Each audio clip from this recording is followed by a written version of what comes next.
ఓం శాంతి. మనిషి జీవితంలో ఏదో ఒక సమస్య వస్తూనే ఉంటుంది. మనం ఎప్పుడు ఇంత పెద్ద సమస్య అని ఆలోచిస్తుంటే ఎలా? ఇది ఎప్పటికీ సరైనది కాదు. ఇలా ఆలోచిస్తుంటే సమస్య ఇంకా పెరుగుతూనే ఉంటుంది. నేను అనారోగ్యంతో ఉన్నాను, నాకు బీపీ షుగర్ లెవెల్స్ కరెక్ట్ లేవు, ఇది సరి అవుతాయా లేదా అని ఆలోచిస్తూ ఉంటే సమస్య తగ్గడానికి బదులు ఇంకా ఎక్కువగా పెరుగుతుంది. ఎందుకంటే సంకల్పంతోనే సిద్ధి లభిస్తుంది. ఒకవేళ మన సంబంధంలో కొంచెం సమస్య వచ్చినా మనం అలానే ఆలోచించటం మొదలు పెడతాం. సమస్య ఏమిటో నాకు అర్థం కావట్లేదు, వీరికి నాతో ఏ సమస్యో అర్థం కావట్లేదు, ఎంత ప్రయత్నించినా సంబంధం సరి కావట్లేదు, మున్నందు ఎలా ఉంటుందో ఏమో. ఇవన్నీ మన ఆలోచనలు. సమస్య ఉంటే అవే ఆలోచనలు వస్తాయి కదా అంటాము. మనం అలా ఆలోచించి సంబంధాల్లో మరింత సంఘర్షణ పెరిగిపోతుంది. మనకు అనిపిస్తున్న దాని గురించి ఆలోచించకూడదు. మనం ఏది కోరుకుంటున్నామో దాని గురించి ఆలోచించాలి. ఈ పద్ధతిని మన జీవితంలో ఏ సందర్భంలోనైనా ఉపయోగించవచ్చు. మనల్ని మనం ఎలా చూడాలనుకుంటున్నాం, మన కుటుంబాన్ని ఎలా చూడాలనుకుంటున్నాం, అది ఆలోచించండి. ప్రతి ఒక్కరి ఆలోచన మనసుపై ఆధారపడి ఉంటుంది. ఇప్పుడు మన దగ్గర శక్తి ఉంది. మనసును సరిచేసుకుంటే అనేక మంది పైన ప్రభావం చూపగలుగుతుంది.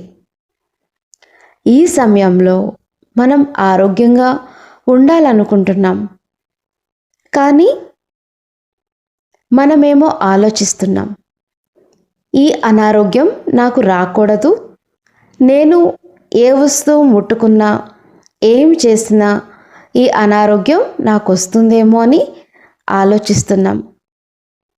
ఏది ముట్టుకోకూడదు, మనల్ని మనం రక్షించుకోవాలి. మనం చేసే కర్మ, మనం చేస్తున్న ఆలోచన రెండు వేరువేరు. చేతులేమో మనం మొదటిసారి కడగలేదు, మనం రోజు చాలాసార్లు చేయగలుగుతాము. అప్పుడు 2-3 సార్లు తక్కువగా కడిగేవాళ్ళం అంతే. రోజు చెయ్యేందుకు కడుగుతాం? ఇన్ఫెక్షన్, భయం, అనారోగ్యం నుండి రక్షించుకోవడానికి కడుగుతున్నాం. కానీ ముందు మనం చేతులు కడిగేటప్పుడు ఈ అనారోగ్యం నాకు రాకూడదని ఆలోచించేవాళ్ళం కాదు. కానీ ఇప్పుడు నేను సంపూర్ణ ఆరోగ్యంగా ఉన్నానని ఆలోచించాలి. మార్చండి. సాధారణంగా చేతులు కడిగేటప్పుడు నేను చేతులు కడుగుతున్నానని కూడా ఆలోచించాం. ఏదో ఆలోచిస్తూ చేతులు కడుగుతాం. కానీ ఇప్పుడు మళ్ళీ అదే ఆలోచిస్తున్నాం. మనం ఏ పని చేస్తున్నాం, ఏం ఆలోచిస్తున్నాం, రెండిటికి మధ్య స్పష్టత ఉండాలి. ఇప్పుడు మనకి తెలుసు ఎలా చేతులు కడుక్కోవాలి, ఎలా కూర్చోవాలి. ఈ 1 నెలలో మనం తెలుసుకోవాల్సిన విషయాలని తెలుసుకున్నాం. ఇప్పుడు మనం ఏం ఆలోచించాలని బయట ఎవరు మనకి ఏమీ చెప్పరు. మనల్ని మనమే ఏం ఆలోచించుకోవాలని సరిచేసుకోవాలి. అన్నిటికంటే ముందు మన మాటల్ని మార్చుకోవాలి. కొన్నిసార్లు మన ఆలోచనల్ని మార్చుకోవడం కష్టం అనిపిస్తుంది, కానీ మన మాటల్ని మార్చుకోవడం సహజం అనిపిస్తుంది. కానీ మాటలతో మనం ఇతరులకి గుర్తు చేయడం సహజం అవుతుంది. మనం వెంటనే మన లోపల మార్చుకోలేకపోవచ్చు. అందుకే ముందు బయట మార్చుకోవాలి. మనం పరస్పరం మాట్లాడుతుంటే ఎదుటి వ్యక్తి చాలా విన్నాం, ఇప్పుడు ఫుల్ స్టాప్ పెట్టి వేరే విషయం మాట్లాడుకుందామని అంటాడు. ఎవరి గురించైనా నిందిస్తుంటే ఆపండి, వారి గురించి ఎందుకు మాట్లాడుతున్నారంటారు. మనం ఈ విషయం అసలు మాట్లాడకూడదు. నెల నుండి ఇదే వ్యాపించింది.